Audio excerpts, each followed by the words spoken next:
Here we are with Captain Madhu at the Tanker Shipping and Trade Conference here in London. It's October 2024. And we've just had quite a ripping panel going on there, and there was lots of things covered. But I think it's best if I let you introduce yourself, and then if you want to embellish some of the themes that were covered on that panel. Yeah, as I said, my name is Madhu Vadakkepat is the full name, the second name a little bit twisty. I run a company called N2 Tankers, which is a platform of Aframax tankers for the chartering. So this platform is essentially only operates and market Aframax alone. So it's just like a boutique shop for Aframax tankers, and this is a consortium of owners representing as if they are the commercial operators, unlike a third-party commercial operator. Okay. So that's how we are different from the other so-called commercial managers, whereby the owners represent themselves, their ships to the market. So I've started this in 2018, and it's a collaboration between Nissan Kaiun from Japan and Rotary Nord in Amsterdam. So they are the major partners to begin with.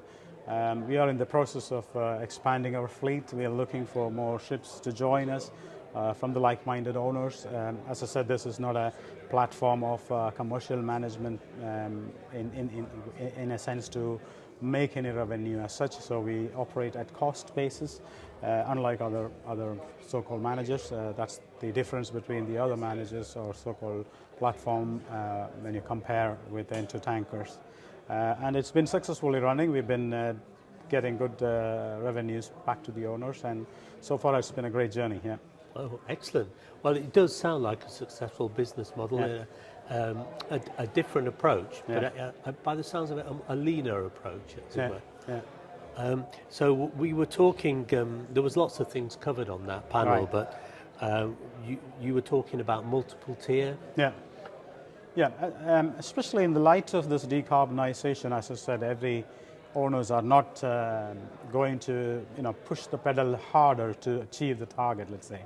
As I said, everyone, some of them probably look at the scenario and wait and watch which way the transition is happening.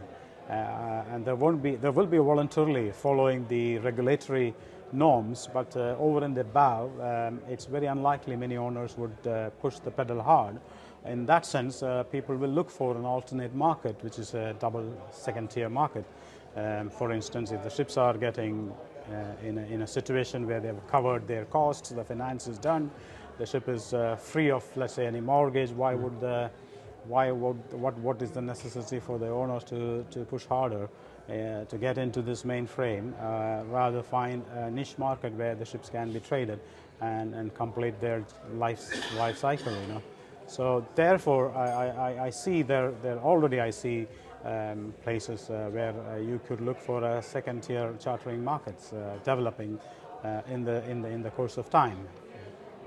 Well, one of the things that you mentioned was talking of the markets, and this will have an impact on some of, not so much on your Aframaxes, but on the smaller size product tankers, is this phenomena that we had of VLCCs having always carried crude, being cleaned up. That's right. I understand off Singapore, and have loaded with diesel and other products. Yeah, because the scenario of LR2, which is predominantly a market for CPP trade, the new buildings are increasingly happening with the mindset that the LR2 market is going to stay up front. And then to beat that kind of a pricing in freights, the traders or the charterers have started looking at the VLCCs, which could be cleaned and washed and prepared enough to their standards to carry gas oil, is as a way forward. For instance, maybe 2.5 size of LR2s can be accommodated in a 2 million barrel VLCCs, and if the charterer is happy or the supplier or the receivers are happy with the condition of the tanks and the colors and the specs of the cargo, it makes more sensible to use those VLCCs rather than hiring rather expensive LR2s, maybe they are new painted, coated, really meeting standards of the gas oil. As I said earlier, it's a question of necessity and how the market pans out in terms of saving costs in hauling. Well, there is an article, funnily enough, I'll just advertise that, in the October-November issue of Tanker Shipping and Trade, where I cover this, and there's a bit various aspects. One that you might find of interest is that the refineries have guaranteed the product. That's right. And the other is the demurrage, because at least one of the operators is using STS off Malta to much smaller tankers. That's right. And he said that the demurrage is going to be significantly in their favour. The other thing you mentioned was about CII. It's one of those areas on CII which was never a problem or a challenge for the charterer ever since this came. CII has got a formula whereby the charterer's influence or impact is more, whereas in the past the consumption, the speed and the warranties is remaining in the CP and it remains static.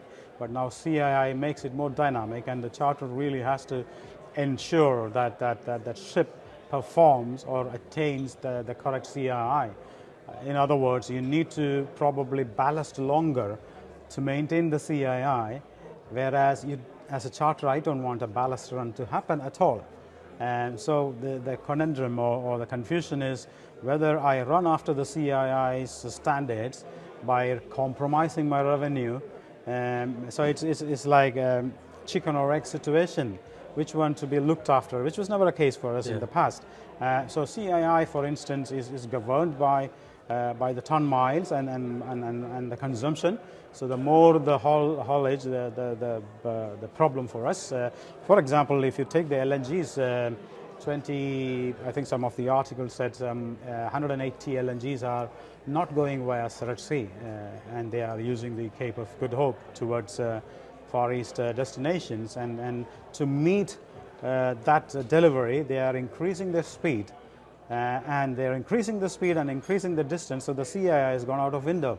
So it's the geopolitical scenario is not really helping the charterer in terms of to support the CII ratings, which is, as I said, is a situation where you would go after to improve the CII, or you would go after making the freight better for you, or your TCE better for you.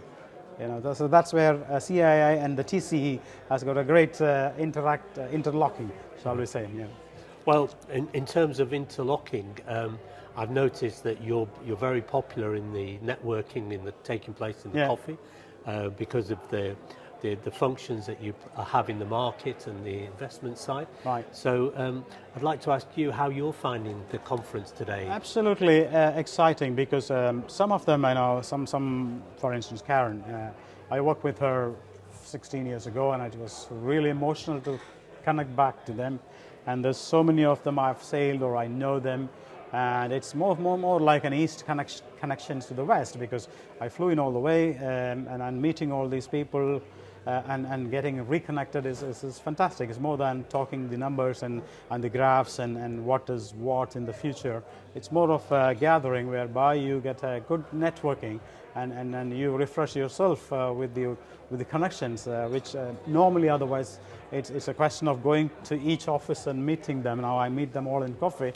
It's a really fantastic atmosphere, and it's really gainful to come all the way.